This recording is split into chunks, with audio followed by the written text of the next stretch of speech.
आइए आपको महाभारत का एक संदर्भ सुनाते हैं। मेरा नाम विजय है और मैं आपका दोस्त हूँ। शीर्षक है दान वीर। क्या विचार कर रहे हो पार्थ? क्यों अकारण ही युद्ध को दे रहे हो विराम? सखा, दिख नहीं रहा तुम्हें? निशस्त्र सूत पूत कर्ण भूमि में फंसे अपने रथ के पहियों को निकाल रहा है।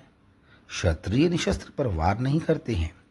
निशस्त्र पर वार करना युद्ध नियमों का उल्लंघन करना है। नियम? किस नियम की बात कर रहे हो तुम पार्थ? विचार करो। क्या शत्रु पक्ष ने कभी नियमों की पालना की है? छल कपट तो इनकी नियति रही है। पार्थ, तुम जिससे युद्ध कर रहे हो वो इस रणभूमि में मात्र तुम्हारा शत्रु है और शत्रु का अंत करना तुम्हारा कर्तव्य है। किंतु सखा, अबोध कर्ण को सावधान कहे बिना वार करना कायरता नहीं है। मैं सर्वश्रेष्ठ धर्मधारी हूं। मैं कर्ण का सामना कायरता से क्यों करूं? मैं तो सामने से सामना करूंगा और इस तुच्छ सूत पूत का शीश एक ही वार में धड़ से अलग करूंगा। अर्जुन के शब्द सुनकर कृष्ण को अर्जुन से अभिमान की महक आने लगी। अभिमान जब मनुष्य में हावी हो जाता है तो पतन का द्वार स्वतः ही खुल जाता है। चूंकि कृष्ण अर्जुन के सखा हैं, अतः ये उनका कर्तव्य बनता है कि वो अपने मित्र को संकट से उबारें। इसलिए कृष्ण ने मित्र अर्जुन को प्रतिद्वंदी कर्ण की प्रतिभा का बोध कराने का दायित्व उठाया। पार्थ, युद्ध से पूर्व युद्ध का परिणाम तुम कैसे घोषित कर सकते हो? सर्वश्रेष्ठ धनुर्धारी तुम ही हो। यह तुम युद्ध लड़े बिना कैसे कह सकते हो? एक योद्धा के लिए शत्रु को अशक्त समझना उचित नहीं है और स्वयं को सर्वशक्तिमान समझना ये भी सही नहीं है। कैसी बात कर रहे हो तुम सखा? मैं भरतवंशी द्रोण शिष्य पांडुपुत्र अर्जुन हूं। मुझे ये सूत पूत क्या टक्कर देगा? मेरे तुणीर से निकला वाण इसे त्वरित धराशाही कर देगा। अच्छा, इतना गर्व है तुम्हें अपने वाणों पर? तो दिव्यास्त्र के अतिरिक्त कोई और वाण चलाकर देख लो। कर्ण की देह को छू भी नहीं पाएगा तुम्हारा वाण, चाहे जितना प्रयास कर लो। सखा, तुम मुझे चुनौती दे रहे हो? जो समझो पार्थ, सत्य को प्रमाण की आवश्यकता नहीं होती है। यदि उजाला हो सामने तो देखने के लिए दीपक की आवश्यकता नहीं होती है। एक और जहां कृष्ण और अर्जुन का संवाद चल रहा था तो वहीं दूसरी ओर कर्ण भूमि में फंसे रथ के पहिए को निकालने का प्रयास कर रहा था। परशुराम शिष्य कर्ण युद्ध भूमि में रथ के पहिए को निकालने में क्यों समर्थ था? कुछ तो कारण होगा, तभी तो पहिया भूमि में ज्यों का त्यों था। तुम सही थे सखा। मेरे वाण कर्ण को चूक गए। अवश्य ही कोई शक्ति कवच है उसके पास, तभी तो वाण सारे विफल हुए। सखा, कर्ण का सामना सामान्य वाणों से नहीं होगा। ये उपयुक्त प्रतिद्वंदी है। इसके लिए दिव्यास्त्रों का प्रयोग करना ही होगा। पार्थ, तुम स्वयं देखो। तुम्हारे प्रहार से कर्ण का रथ 7 कदम पीछे जा रहा था और कर्ण के प्रहार से हमारा रथ 2 कदम पीछे जा रहा था। कुछ तो बात होगी कर्ण में। कर्ण के रथ में मात्र कर्ण है और हमारे रथ में तुम्हारे अतिरिक्त ध्वजा में सर्वशक्तिशाली बजरंग बली विराजमान है और संपूर्ण ब्रह्मांड का भार लिए तीनों लोकों के स्वामी जगन्नाथ विद्यमान हैं। मैं समझ गया सखा। कर्ण शत्रु ही सही, किंतु प्रशंसा के योग्य है। उसे शक्तिहीन समझना उचित नहीं है। पार्थ, कर्ण शत्रु दल का अंतिम महारथी है। इसके वध के उपरांत ही विजय संभव है। कृष्ण जानते थे कि अर्जुन कर्ण को परास्त नहीं कर सकता है, और यदि कर्ण का वध नहीं हुआ तो पांडवों के हाथ से राजपाट छूट सकता है। अतः कृष्ण ने अर्जुन को कर्ण पर प्रहार करने के लिए उकसाया। एक ही वार में कर्ण का वध करने का सरल मार्ग बताया। अर्जुन, यही अवसर है। शत्रु का वध कर दो। अभी नहीं तो कभी नहीं। मत भूलो, तुम्हारे निशस्त्र पुत्र अभिमन्यु का वध इन्हीं शत्रुओं ने किया था। उस नादान के वध में कर्ण भी सहभागी था। इसी कर्ण ने तुम्हारी प्रियसी भरतवंश की कुलवधु द्रौपदी को भरी सभा में वैश्या कहा था।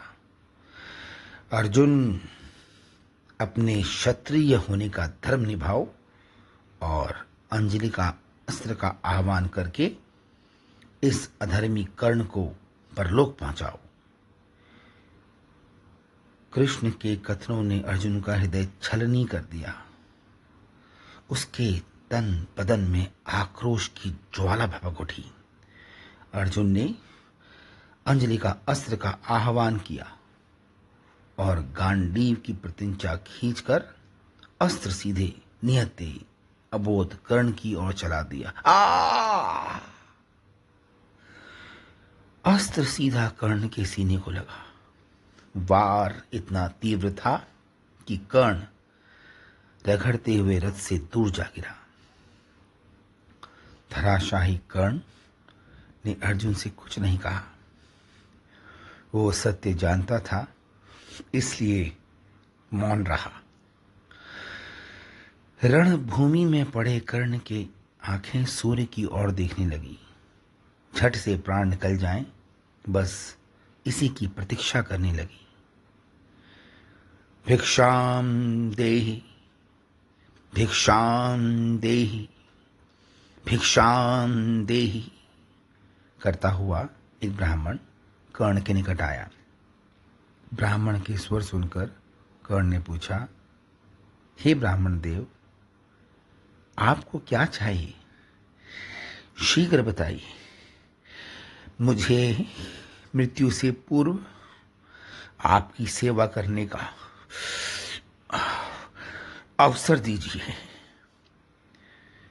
हे महारथी, मैंने तेरा बहुत नाम सुना है। तू बहुत बड़ा दानवीर है, सबसे सुना है। नहीं नहीं ब्राह्मण देव, मैं दान नहीं, सेवा करता हूं। बताइए, मैं आपकी सेवा कैसे कर सकता हूं? महारथी, मुझे स्वर्ण चाहिए। तू देगा मुझे स्वर्ण? अवश्य ब्राह्मण देव, मेरा एक दांत स्वर्ण का है। मैं अभी निकालकर आपको देता हूं।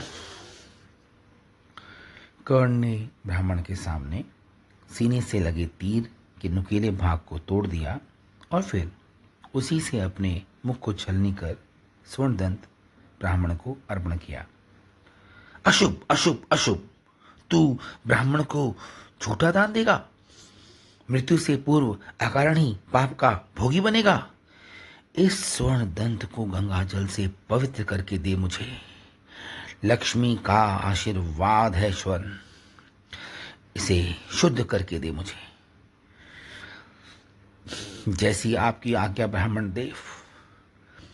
कर्ण को असहनीय पीड़ा हो रही थी, किंतु उसके मुंह से आह तक नहीं निकल रही थी। लहूलुहान कर्ण दोनों हाथों से रेंगता हुआ रथ तक गया और वहां रखे अपने धनुष में बाण चढ़ाकर उसने मां गंगा का आह्वान किया। कर्ण ने धरा में प्रहार किया और धरा से गंगा की धार निकलकर स्वर्ण दंत को शुद्ध किया। कर्ण के निस्वार्थ दानी प्रवृत्ति देखकर ब्राह्मण देव का हृदय पिघल गया। अश्रु निकलने लगे उनके और उनका मन कृतार्थ हो गया। हे महारथी राधे पुत्र कर्ण, तुम धन्य हो। तुमने दान को शुद्ध कर दिया। अपने अंतिम क्षणों में भी अपना धर्म निभाकर स्वयं को सर्वश्रेष्ठ दानवीर बना दिया। प्राण जाए पर वचन न जाए। जो कर्ण के द्वार आए वो जो मांगे सो पाए। तुम अमर हो गए कर्ण।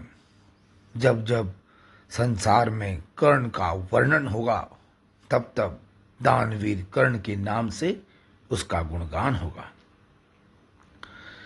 कर्ण ब्राह्मण देव के वचनों को सुनकर मुस्कुराया और फिर स्नेह से बोला, हे मधुसूदन केशव, अब तो अपने असली रूप में आइए और कितनी परीक्षा लेंगे आप मेरी बतलाइए। ब्राह्मण देव ने अपने दोनों हाथों को उठाकर कर्ण को आशीर्वाद दिया और उसके अंतिम क्षणों से पूर्व उसे अपना अलौकिक सहस्त्र भुजाओं वाला श्री हरि रूप दिखलाया। ओम नमो भगवते वासुदेवाय नमः। कर्ण ने श्री हरि को प्रणाम किया और प्रणाम करने के साथ ही श्री हरि के चरणों में शरीर त्याग दिया। कर्ण की आत्मा श्री हरि में विलीन हो गई। त्रिलोकीनाथ के समक्ष प्राण त्यागने से उसे मृत्युलोक से मुक्ति मिल गई।